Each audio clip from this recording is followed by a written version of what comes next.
The house always feels too big when I'm the only one in it. Every creak of the floorboards, every sigh of the pipes is amplified in the silence, turning the familiar comfort of home into a hollow, echoing space. My partner, Alex, was on a 3-day work trip, and I was left to hold down the fort. I wasn't usually a nervous person, but the wind was howling tonight, rattling the window frames with an unusual ferocity that was already setting my teeth on edge. I was curled up on the sofa, mindlessly scrolling through my phone, the TV murmuring in the background. That's when I heard it, a soft, distinct thump from upstairs. I muted the TV, my thumb hovering over the screen.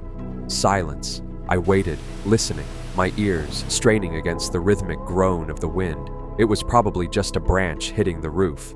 This old house made noises. I knew that. I took a deep breath and unmuted the TV, trying to lose myself in the fabricated drama on screen. 10 minutes later, it came again. This time, it wasn't a thump. It was a scrape, a slow, dragging sound like a heavy piece of furniture being pushed across the hardwood floor of our bedroom directly above me. My blood went cold. That was no branch. That was deliberate.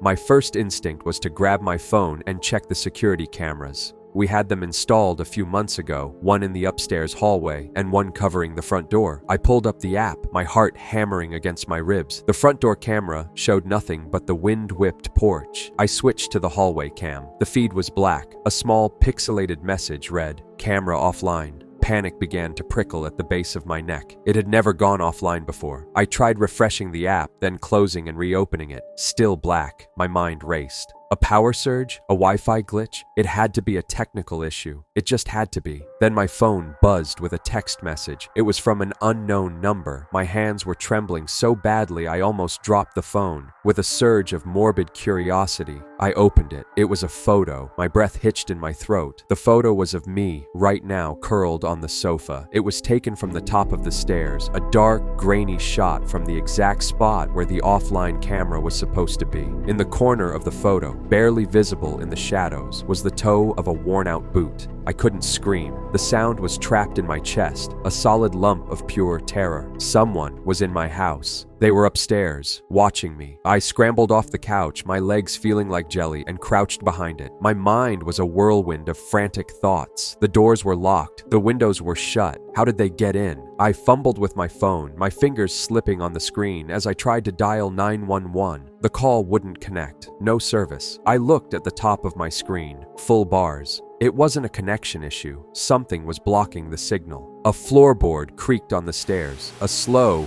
heavy tread. They were coming down. I didn't have time to think. The only hiding place on the ground floor was the small pantry under the staircase. I slid across the floor, my breath coming in ragged, silent gasps, and slipped inside, pulling the door shut until it was open just a crack. Through the sliver of space, I saw a pair of heavy work boots descend the stairs. They were caked in mud. The figure stopped at the bottom, standing perfectly still in the living room, their back to me. They were tall, dressed in dark clothing. I couldn't see their face. They stood there for what felt like an eternity, just looking at the empty sofa where I had been moments before. Then, slowly, they began to turn. Their heads swiveled, scanning the room. My heart felt like it was going to explode. I squeezed my eyes shut, praying they wouldn't see the crack in the door. The footsteps started again, this time moving towards me. Soft, deliberate steps across the rug. They stopped right in front of the pantry door. I held my breath, listening to the deafening sound of my own blood pounding in my ears. I saw the brass doorknob begin to turn, impossibly slow. The latch clicked. The door began to swing open. The best part about living alone was the silence. Not an empty, lonely silence, but a peaceful, predictable one. My home was my sanctuary, a world where I was the sole author of its state. If a cup was on the coffee table, it was because I left it there. If a window was open, it was because I wanted a breeze. I had lived in this small, rented house for 6 months, and I knew every creak of its floorboards, every whisper of the wind through the old oak tree outside my bedroom window. My life was an orderly, quiet little kingdom. It started with the mail. I have a specific way of leaving it on the kitchen counter, a neat, angled stack. One Tuesday, I came home from work to find it in a perfect squared-off pile right in the center of the counter. I frowned, a prickle of annoyance running through me. I must have been more tired than I thought. I dismissed it. My own memory was betraying me. A few days later, it was a book. I was reading a thick novel, always leaving it face down on my nightstand to keep my page. I woke up one morning and it was on the floor, closed, with the bookmark I never used sticking out from a chapter I hadn't reached yet. This time, the feeling wasn't annoyance. It was a cold, slick unease. I live alone. I don't sleepwalk. I checked the doors and windows, all locked, just as I'd left them. The small disturbances continued, like a quiet taunting. My toothbrush, which I always leave on the left side of the holder, would be on the right. The volume on my TV remote, which I always set to 12, would be at 13. Each discovery was a tiny, sharp jab at my sanity.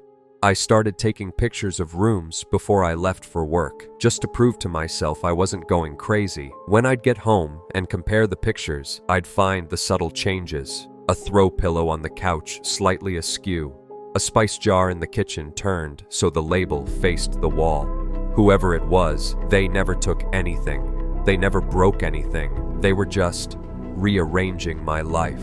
They were a quiet editor, making small, deliberate changes to my world, proving they could. The silence of my house was no longer peaceful. It was heavy, watchful. I started to feel like a guest in my own home, a specimen being observed. I'd sit on my couch and feel a phantom gaze on the back of my neck. Every normal house sound, the hum of the fridge, the settling of the foundation, made my heart leap into my throat. Last night, I decided I couldn't take it anymore. I had to know. I didn't have a camera, but I improvised. I propped a broom against the inside of my front door, balanced so it would crash down if the door was opened even a fraction. I did the same with the back door. Then I sat in the dark of my living room, clutching a heavy kitchen knife, my eyes fixed on the front door, and I waited. I stayed awake all night. I watched the shadows shift as the moon traversed the sky. I listened until my ears rang in the suffocating silence. Nothing. Not a sound. The brooms never fell. As the first gray light of dawn crept through the blinds, a wave of exhaustion and foolishness washed over me. It was all in my head. Stress, paranoia. I had terrified myself for nothing.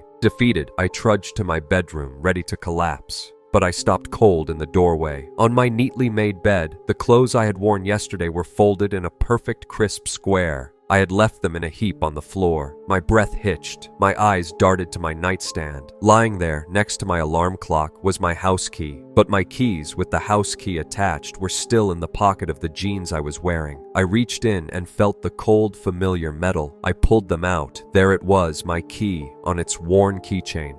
And on the nightstand, gleaming in the morning light, was its identical twin, a perfect, newly cut copy. They didn't need to break in. They had their own way in, and I had no idea if they had ever left.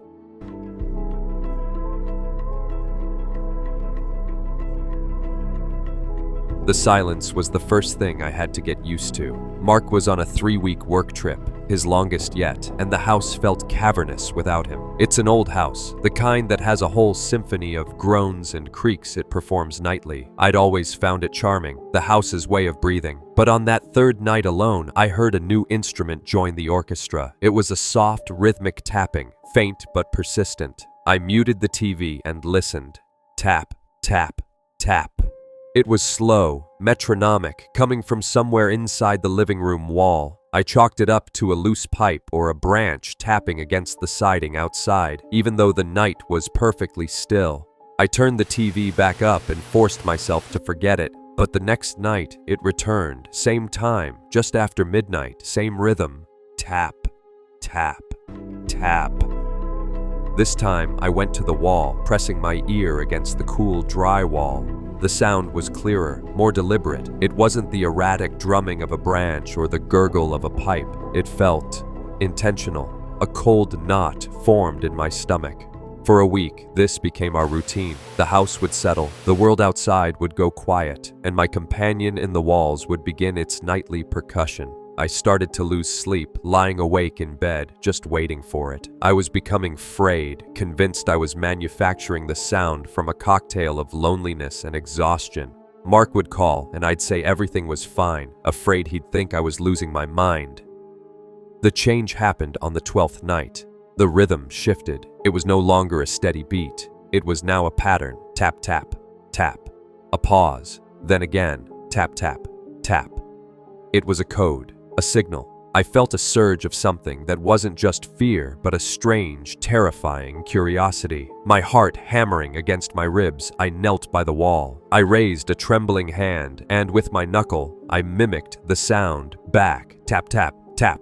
The response was immediate. Silence. A profound, absolute silence that was 1,000 times more terrifying than the sound it replaced. It was the silence of something that had been discovered, the silence of something holding its breath. I didn't sleep at all that night. I sat on the sofa with every light in the house blazing, clutching a heavy kitchen knife, my eyes flitting towards every shadow. The house's usual creaks and groans now sounded like footsteps. The next day, fueled by adrenaline and a desperate need for answers, I decided to find the source. The tapping had seemed to come from the wall that backed onto the main downstairs closet. The closet was deep, extending under the staircase. The back wall was covered in old, peeling wallpaper. As I ran my hands over it, my fingers snagged on a seam I'd never noticed before. My blood ran cold. Behind a stack of old board games, I found the faint outline of a small, latched door, wallpapered over to be almost invisible. It took me 20 minutes to pry it open. The latch was stiff with disuse. When it finally gave way, a wave of foul, stagnant air washed over me, thick with the smell of sweat and waste. I gagged, my hand flying to my mouth.